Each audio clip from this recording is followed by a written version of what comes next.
அதிதீவிர புயலாக மாறிய வர்தா நாளை பிற்பகல் சென்னை அருகே கரையை கடக்கும் என வானிலை ஆய்வு மையம் தெரிவித்துள்ளது. அதுகுறித்த கூடுதல் தகவல்களை தருகிறார் செய்தியாளர் விவேக். வங்கக்கடலில் உருவாகியிருந்த வர்தா புயல் அதிதீவிரமான புயலாக மாறியிருக்கிறது.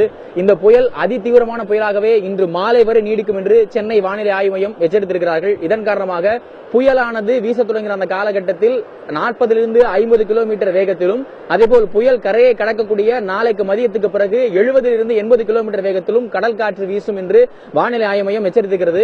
கடல் காற்றினுடைய வேகம் அதிகரித்திருப்பதையும் கடலுடைய சீற்றம் அதிகரித்திருப்பதையும் தற்போது நம்மால் நேரடியாகவே பார்க்க முடிகிறது. இங்கு கடற்கரையில் நிற்கக்கூடிய ஆட்கள் நிற்க முடியாத அளவிற்கு ஆட்களை அசைத்து பார்க்கிற அளவுக்கு கடுமையான காற்று இருக்கிறது. இதன் காரணமாக மீனவர்கள் கடந்த 2 நாட்களாகவே வர்தா புயல் தொடர்பான எச்சரிக்கை இருந்ததால் கடலுக்கு செல்லவில்லை, அவர்கள் மீன்பிடிக்க செல்லவில்லை. அதேபோல் அரசிடமிருந்து இந்த எச்சரிக்கை வந்திருப்பதால் அரசு அவர்களுக்கு கொடுக்க வேண்டிய டீசலையும் தர முடியாது என்று எச்சரிக்கையின் காரணமாக நிறுத்தி வைத்திருப்பதால் அதன் காரணமாக அவர்கள் கடலுக்கு செல்ல முடியாத நிலை ஏற்படுகிறது.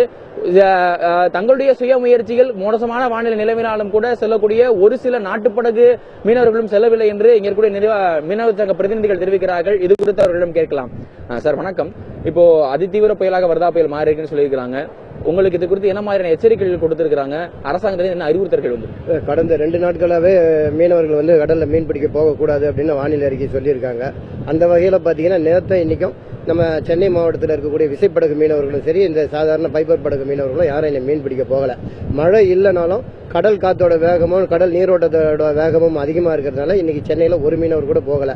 வழக்கமா ஞாயிற்றுக்கிழமை கூடுதலா வருவாய் கிடைக்குன்னு போகக்கூடிய மீனவர்கள் கூட இன்னைக்கு கடலோட சீற்றம் காரணமா ஒருவர் கூட இன்னைக்கு மீன் பிடிக்க போகலன்றதான் உண்மை. இதே நிலைமை நீடிச்சுன்னா நாளைக்கும் மீனவர்கள் தொழிலுக்கு போறது வாய்ப்பு ரொம்ப குறைவு. நாளை மதியம் வரை இதனுடைய புயலுடைய தாக்கம் இருக்கும். நாளைக்கு மதியத்துக்கு பிறகுதான் வலுவிழந்து வர்தா புயலானது கரையை கடக்கும் என்று சென்னை வானிலை ஆய்வு மையம் தெரிவித்திருக்கிறது. புயல் கரையை கடந்தவருக்கு மீன்பிடிக்க செல்லலாம் என்று மீனவர்கள் காத்திருக்கிறார்கள். அதேபோல் இந்த புயலாவது தேவையான மழை கிடைக்குமா என்று விவசாயிகள் காத்திருக்கிறார்கள். புதிய தலைமுறை செய்திகளுக்காக ஒளிப்பதிவாளர் சிவராஜுடன் விவேக் கணநாதன்.